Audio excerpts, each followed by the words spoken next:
गासिबो दिगा मोजाङै मोजां थांबा खोब मोजां किन्तु आहा माखासे एक्सपिरियेन्स दङ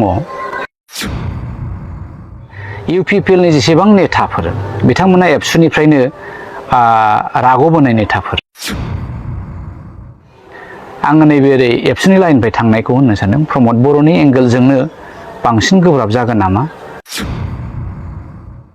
खारन माखासे लिडार दङ UPPL आव नामखौ आं दिनै लाया बै समाव होनखायोमोन हारियाथ' थिग जागोन दे जों खौसे जायोब्ला जोंहा मा मोनगोन खोनाबाय थादों नोजोर होबाय थादों मोजां मोनदां रोनगोरा बिथाङाबो बिनि सोमोन्दै बुंनायखौ आं खोनानो मोनदों राजु नार्जारी बिथाङाबो बिनि सोमोन्दै खोब एक्टिभ पार्ट लानायखौ आं नुनो मोनदों दिपेन बर' बिथाङाथ' बिनि एडभकेसिखौनो खालामजेनग्रा गासिबो दिगा मोजाङै मोजां थांबा खोब मोजां किन्तु आहा माखासे एक्सपिरियेन्स दङ आङो लोगोसे एबसुजोंनो थाफानानै आन्दलन खालामबोनाय लोगोसे NDP जों थाफानानै आन्दलन खालामबोनाय UPPL नि जेसेबां नेताफोर बिथांमोना एबसुनिफ्रायनो राग'बोनाय नेताफोर BPF नि जेसेबां नेताफोर बिथांमोनहाबो आन्दलनकारिनिफ्रायनो फैनाय नेताफोर आङो नैबे ओरै एबसुनि लाइननिफ्राय थांनायखौ होननो सानदों प्रम'द बर'नि एंगेलजोंनो बांसिन गोब्राब जागोन नामा खारन माखासे लिडार दङ UPPL आव नामखौ आं दिनै लाया नोंथांमोनाबो खोनासंनो नाजा बै समाव होनखायोमोन हारियाथ' थिग जागोन दे जों खौसे जायोब्ला जोंहा मा मोनगोन जेब्लानाखि इउनिटिनि खौसेथिनि खोथा फैदों अब्ला बे जिनिसा आंनाव हठात आंनि खर'आव नांफैदों आरो बै आन्दलन खालामनाय समावनो जेब्ला जोङो बै BNC बड' नेशनेल कनफारेन्सनि एडभकेसिखौ खालामदोंमोन आरो जेब्रामोनहा पिपल जयेन्ट एक्सन कमिटिनिफ्राय गर्जन मोनहा जोङो जयैनो जेब्लानाखि NDP एबसुखौ ज' जाजानो लुबैदोंमोन BPF खौ ज' जाजानो लुबैदोंमोन बै समावनो माखासे एबसुनि नेताफ्रा UPPL नेताफ्रा होनखायोमोन खौसे जायोब्ला हारिया मोजां जागोन हारिहा मोजां जागोन नाथाय जोंहा मा मोनगोन दा बेफोरबायदि मानसिया दाबो थैयाखै दंथारो दा बेखायनो I have a strong apprehension whether this idea of unity will succeed दिनैयाव आंबो मोनसे लेक्साराव होनदों The movement is my lifestyle आन्दलना आंनि जिउनि स्टाइल होननानै गोबां जेब्ला आं कंग्रेसआव हाबो आंखौ बिराद सोंदों बोरैलै गर्जन दुगा नोंनि आन्दलन इज माइ लाइफस्टाइल होननाया खिन्थु मोनसे जिनिसखौ बर'फ्रा दाबो बुजियाखै आन्दलन माने NDP जाना आन्दलन खालामथारनांगौ डेट इज रं आन्दलन माने एबसु जानानै आन्दलन खालामनांगौ that is also' not acceptable there is always a ट्रेन्जिशन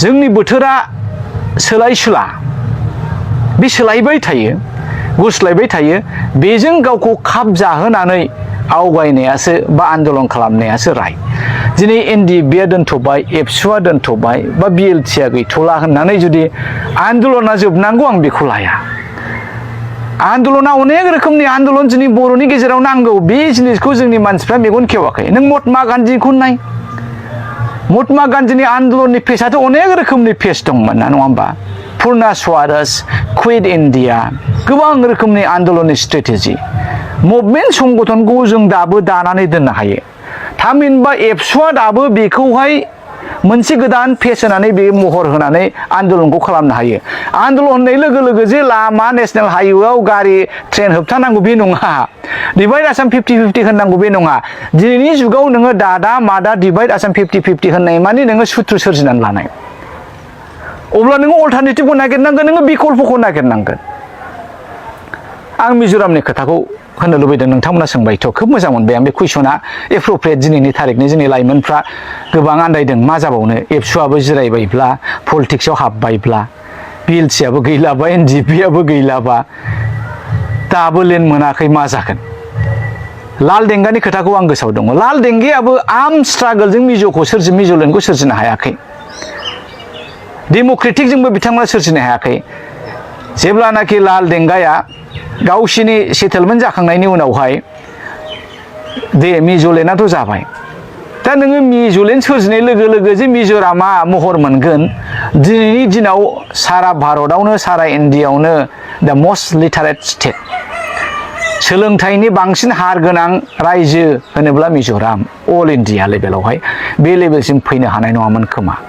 लालदेंगा बिथाङा मा खालामबाय?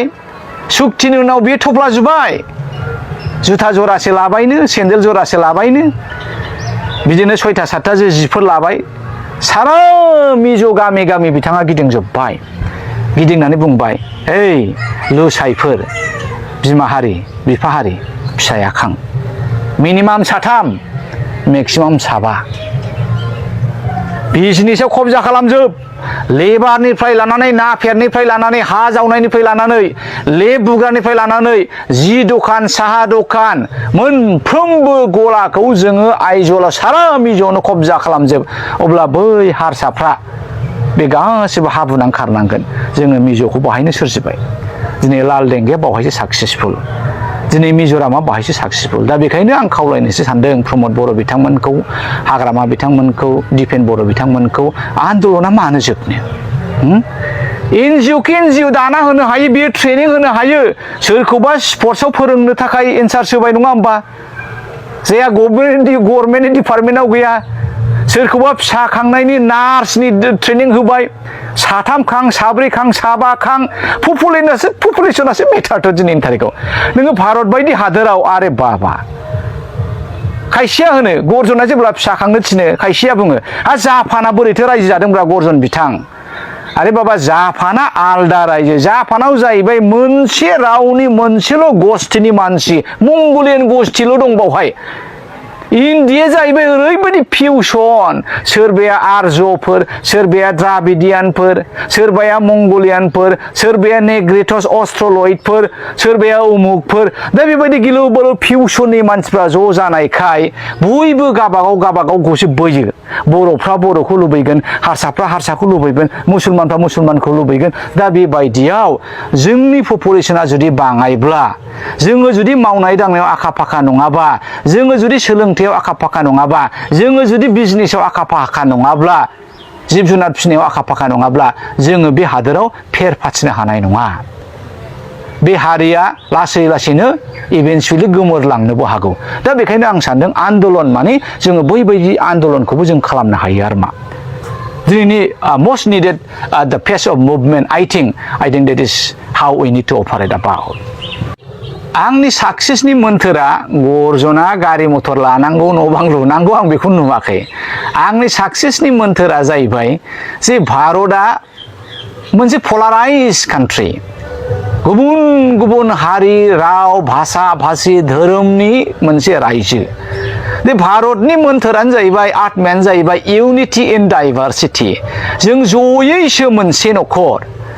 दा बेखौ नायोब्ला कंग्रेसनि फिल'सफियानो सबसे साबसिन पलिटिकेल पार्टिनि फिल'सफि आरो बावहाय।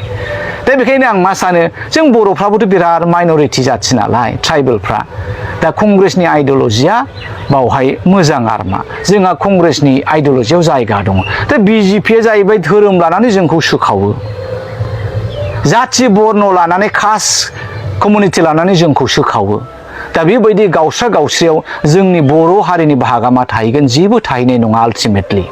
जोङो सोरबा राफोद हारिजों गोरोबलांनो गोनां जानांगोन। आन्दलननि सिगांनोथ' सोरबाया देखा लिरबाय, सोरबाया रेखा रानि दास बर' लिरबाय, सोरबाया दुर्गा दास बर' लिरबाय, सोरबाया सेथ्रि लिरबाय, सोरबाया माबा लिरबाय। दा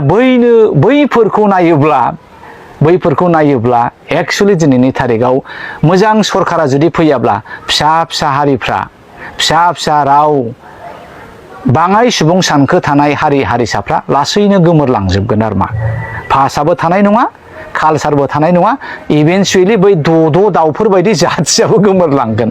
दा बेखायनो आं कंग्रेसखौहाय एनकारेज खालामदों जे कंग्रेसआ भारताव सासन खालामोबा बयबो मिरौ जिरौ हारिफ्राबो बावहाय माने खर' दैखांनो मोनसे जायगाखौ मोनो आरो मा। खिन्थु बिजेपिनि दिनैनि बे सिस्टेम, आरे बाबा बाहाय जों जायगा मोना, जों जोबलांगोन आरो। दा बेखायनो आङो कंग्रेसआव दङ। आं कंग्रेसनि फिल'सफिखौ मोजां मोननानै दिनैसिम आं कंग्रेसआव दङ आरो मा।